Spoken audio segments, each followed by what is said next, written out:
Oysa Allah'ın ona verdiği bir istidraçtı. Şükretmesi lazımdı. Vereni bilmesi lazımdı. Teşekkür etmesi lazımdı. Bilemedi. Kendi kendine büyüklendi. Kendi kendini ilah edindi. Allah korusun.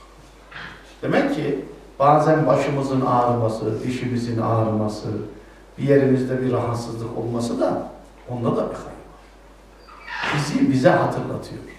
Acizliğimizi gösteriyor. En ufacık bir acıya dayanamadığımızı gösteriyor. Hani Muhammed Ali vefat etti, Allah rahmet eylesin. Sigara içmem ama yanımda çakmak taşırım demiş. Biliyor musun? Sigara içmem ama yanımda çakmak taşırım. Niye taşıyorsun madem ki içmiyorsun diyenlere, bir hatam, bir günahım olduğu zaman hemen yakarım, elimi de tutarım. Ey Muhammed bak, sen şu çakmağın ateşine dayanamıyorsun. Allah'ın ateşine nasıl dayanacaksın diye tutarım demiş ya. Onun için insan acizliğini bilir. Yerlere göklere sığmayan insan, hani şu küçük dağları ben yarattım bilmem ne derler ya böyle tövbe haşa. Öyle diyen insan bir ufacık gripten tuş olur. Ufacık bir gripten ne olur? Tuş olur.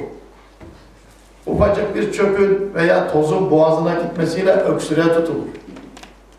Bir mikrobun bulaşmasıyla affedin tuvaletten çıkamaz olur, diyare olur. İshal olur. Bir mikrop ya. Hani şunları ben yarattım, bunları ben yarattım diyordun. Ne oldu sana? Ya.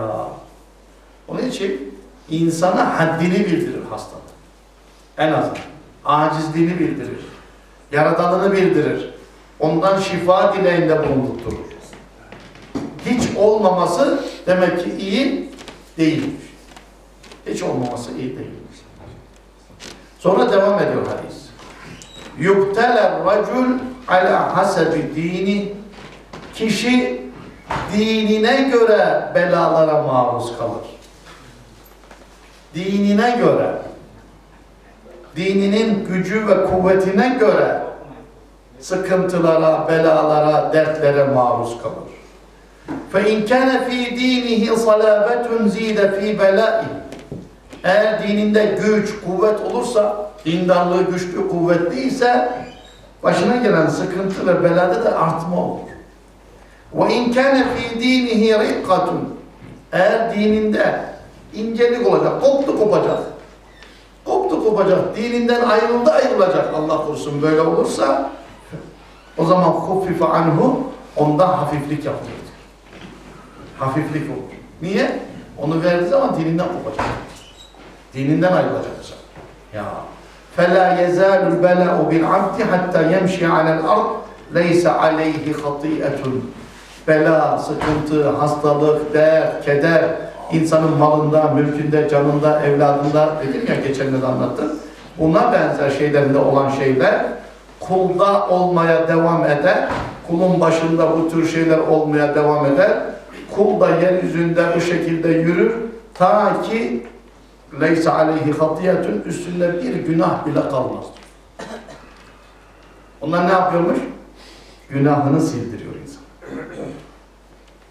O yaşadığımız sıkıntılar, kederler, üzüntüler günahı sildiriyor. Size bir şey söyleyeyim. O hadisi bulabilirsem kaydını da belirtirim sonra. Günahlardan öyle günahlar vardır ki kefareti ancak aile ehlindeki sıkıntıdır. Öyle günahlar vardır ki onun silinmesi, sildirilmesi aile ehlindeki sıkıntı. Hanımla olan sıkıntı, çoluğunla çocuğunla olan sıkıntı. Sadece o ona kefaret olur diyor. Böyle günahlar var diyor. Onun için başımıza gelen hiçbir dert, sıkıntı, keder boşa değil muhterem kardeşler.